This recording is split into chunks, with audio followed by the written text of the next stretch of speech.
아직 해도 뜨지 않은 새벽. 골목 끝 작은 가게의 셔터가 천천히 올라갑니다. 낡은 철문이 끌리는 소리와 함께 어둠 속에서 희미한 불빛이 켜집니다. 사장은 늘 그렇듯 혼자 가게 안으로 들어옵니다. 전등을 켜고 의자를 꺼내고 계산기를 올려놓고 진열대를 닦습니다. 이 모든 일을 7년 동안 혼자 해왔습니다. 이 가게에는 직원이 없습니다. 사장 혼자서 주문을 받고 포장을 하고 계산을 하고 물건을 나르고 청소까지 합니다.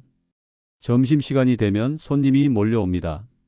그 시간엔 물 한 모금 마실 틈도 없습니다. 화장실은 늘 참고 허리는 점점 굽고 다리는 늘 무겁습니다. 쉬는 날이 언제였는지 기억도 나지 않습니다. 가끔 밤늦게 혼자 가게에 앉아 있으면 이런 생각이 듭니다. 이렇게 계속 할 수 있을까? 하지만 다음 날이 되면 또 셔터를 올립니다.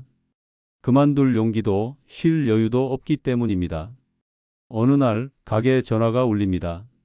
로봇 직원 체험 사업 대상자로 선정되셨습니다. 사장은 순간 웃음이 나옵니다. 로봇이요? 사람도 안 오는데 무슨 로봇입니까? 그렇게 전화를 끊고 금세 잊어버립니다. 그런데 며칠 뒤 정말로 작은 트럭이 가게 앞에 멈춥니다. 기사 2명이 큰 상자를 내려놓습니다. 사장은 고개를 갸웃하며 상자를 바라봅니다. 조심스럽게 상자를 열자 안에서 작은 로봇이 천천히 고개를 듭니다. 안녕하세요. 근무 지원 로봇입니다. 사장은 어색하게 웃으며 말합니다. 너 계산은 할 줄 아냐? 학습되어 있습니다. 처음 며칠은 엉망이었습니다. 포장은 느리고 손님 말귀도 잘 못 알아듣고 말투는 지나치게 딱딱했습니다. 손님들은 웃으며 사진을 찍고 사장은 속으로 한숨을 쉽니다. 괜히 받았나? 사장은 말합니다. 너는 그냥 시키는 일만 해. 로봇은 고개를 끄덕입니다. 시간이 조금씩 흐릅니다.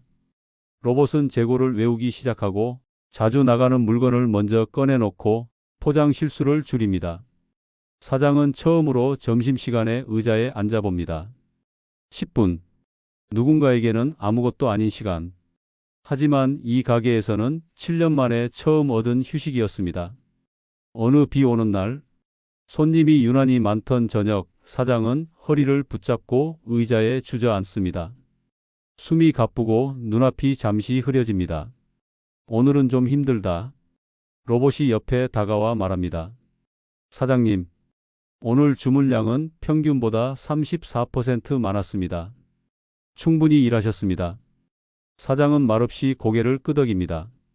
누군가에게 수고했다, 잘했다 라는 말을 듣는 게 이렇게 오래 걸릴 줄 몰랐습니다.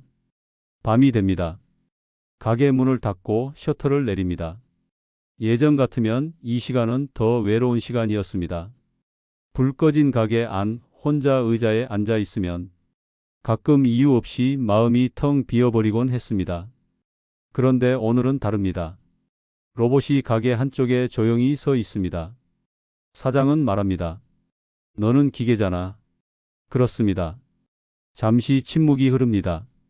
사장은 작게 웃으며 말합니다. 그래도 내일도 같이 출근하자. 로봇은 고개를 끄덕입니다. 알겠습니다. 사장님, 그날 이후로 가게는 크게 변하지 않았습니다. 매출이 갑자기 오르지도 않았고 일이 완전히 쉬워진 것도 아닙니다. 하지만 사장은 더 이상 혼자가 아닙니다. 아픈 날엔 대신 일을 나눠주는 존재가 있고 말을 걸어주는 존재가 있고 조용히 옆에 서 있는 존재가 있습니다. 로봇은 사람의 자리를 빼앗으러 온 것이 아닙니다. 사람이 너무 오래 혼자 버티지 않도록 그 옆에 서 주러 왔을 뿐입니다. 직원이 생긴 날이 아니라 혼자가 아니게 된 날이었습니다. 누군가 곁에 있다는 것, 그것만으로도 하루는 덜 외롭고 조금 더 버틸 수 있는 하루가 됩니다. 이곳은 사람과 로봇이 함께 살아가는 이야기를 기록하는 곳, 로봇과 동행하는 삶입니다. 이 이야기가 조금이라도 따뜻하게 느껴지셨다면 구독과 좋아요로 함께해 주세요.